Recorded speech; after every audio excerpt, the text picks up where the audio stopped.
Hey guys, if you're looking for help with your Amazon business in terms of troubleshooting or strategy, visit sellersessions.com/consultancy or drop me a message to danny@sellersessions.com. Hey guys, welcome back to Seller Sessions. Again, I'll bring back Michael Hartman. How you doing? Not too bad, Danny. How are you? Yeah, good. So last time we had you on the show, you were having issues with some of your listings from hijackers. You were dealing with, I think you said, like the catalog of the captive team on this. So do you want to briefly explain again what happened? You got stock that was stranded, etc. And from your understanding, is that the only way these parameters could have been controlled or changed was from the inside of Amazon, which is quite an interesting subject in itself. Yeah, so what happened is someone from the captive team was changing and overriding our brand registry and putting in different categories or stranding it. So they were moving it to a category that is restricted. And so what ended up happening is I got most of them unstranded. 4 of the worst sellers are still stranded and just kind of don't really care about them. And so I got the other ones unstranded, changed it back, they changed it back, and finally we went to executive relations and got it hopefully locked. It's been about a week since everything's been fixed, and it seems to be sticking this time. Yeah, makes total sense. But it's interesting times we're in at the moment, isn't there? We've seen a lot of reports in the news about data, which we won't go into now. But one of the other things in the news I want to chat about is the Trump tariffs. Do you want to go into that for me?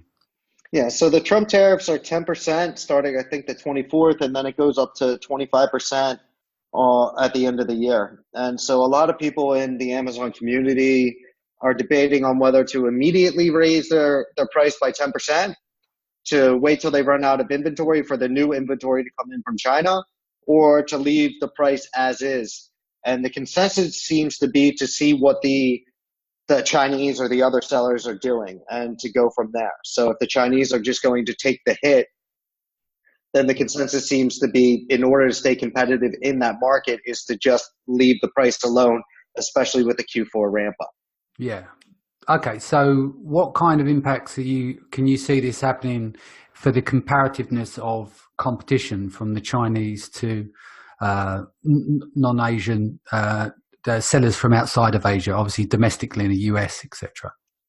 So I think your profit margins are probably going to drop, Yeah. but let's hope that the demand, especially in Q4, makes up for that, so that you can still maintain the same amount of profit, or if not more, because you're moving more units. Yeah.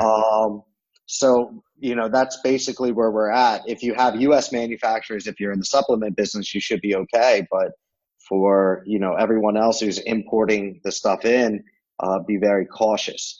We Yeah. had an opportunity to bring in some new product lines, and we completely scrapped that idea because of the tariffs. Yeah.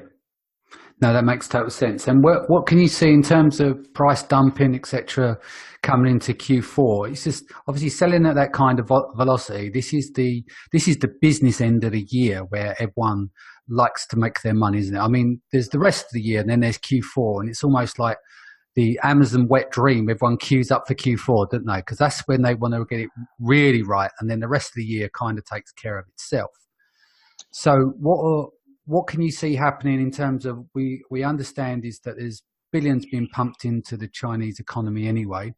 We know they're grandfathered themselves in at low prices, but then with the tariffs coming now, can you see it being that they're going to take a hit on the tariffs and at the low price as well? So they just obliterate the market for everyone else.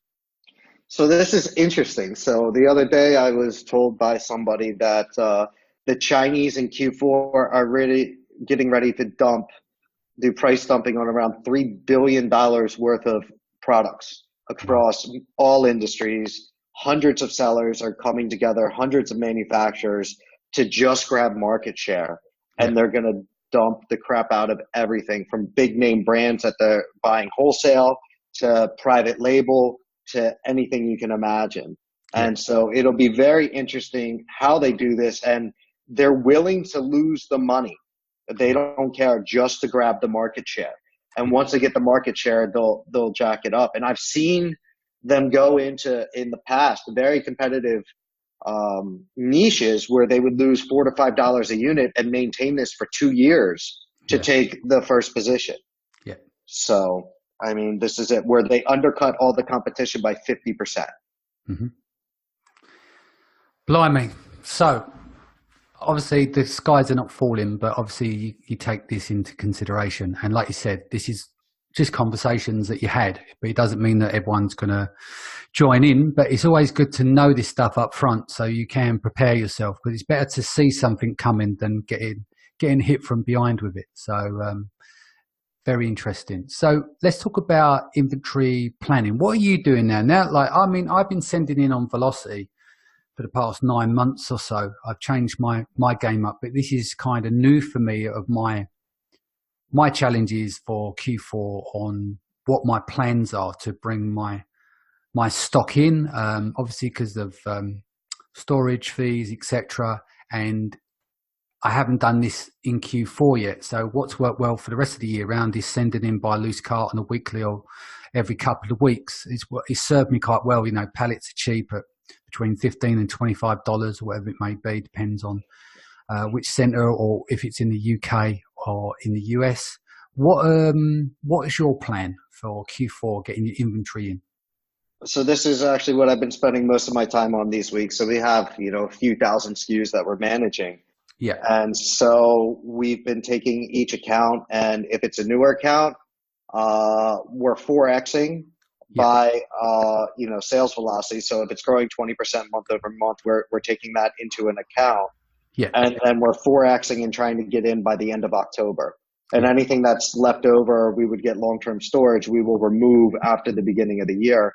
But just based on Q4, we want to make sure that we're in stock, that Amazon's not going to have delays like they normally do, and just make sure everything is on point. So we know we have 6 months to sell them before the long-term storage fees and those kick in, and we're going to go that way. So we're going to be hyper vigilant with the inventory as well to monitor and do price adjustments as we need. Yeah, makes sense. So some of the dates I've got here. So just to back up, my current plan is, like you, I call it the target safe date, which is the mid to end of October. I planned of shifting in 75%, and then the other 25 I'll drip feed in. So what I've got here in terms of dates is, in the US, you've got deadline for Black Friday and Cyber Monday is roughly November the 5th. This hasn't been official. This is just from people I've spoken to, and the official email, I don't think has gone out to everyone yet on what the deadline days are. So just work these as guide dates. So deadline for Black Friday and Cyber Monday, inventory in for November the 5th, but play it safe, go end of October. Your Christmas deadline, you're looking at 5th of December up till, what I call the drop-off point. But that can be a tough call, because if they've got backlogs, then you go to send that inventory in, you might wait 2 weeks and lose, from the 5th to the 19th, that's pretty much your December done. So let's look at some of the other dates to add to the diary. So you've got Thanksgiving on November the 22nd. So Black Friday is November the 23rd. Cyber Monday is the 26th of November. I call it Christmas last post, which is 21st December, where things start to fall off a cliff. And then obviously it's dead come 25th and the 24th and the 26th of December. Correct. So the other thing to take into consideration is if you have Black Friday or a Cyber Monday deal, especially, Black Friday, we're looking at like 10x normal sales. So take that into consideration when you're doing the inventory planning. To back up on, go on, sorry. Our opinion, though, is to run a little heavy on the inventory, because from what we saw this last Cyber Monday across the accounts, we planned for a lot, but we hit above all the estimates that we had. So if it's like that for Cyber Monday and Black Friday, we don't want to have inventory control issues, like running out of stock again. Definitely. So right now we're planning on shipping by, air freight, air express, and sea, So we're doing this. Cool. Sounds good. Another thing I wanted to talk about, which you and Sean Smith have been discussing, let's talk about the reporting discrepancies with PPC. So what me and Sean noticed across all our accounts is that the advertising report and search term report on the spend and sales is there's a discrepancy between 5 and 10%.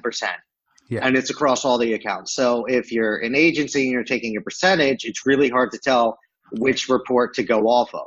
And one month it might be, it's the advertising report is more, or the next month it's less.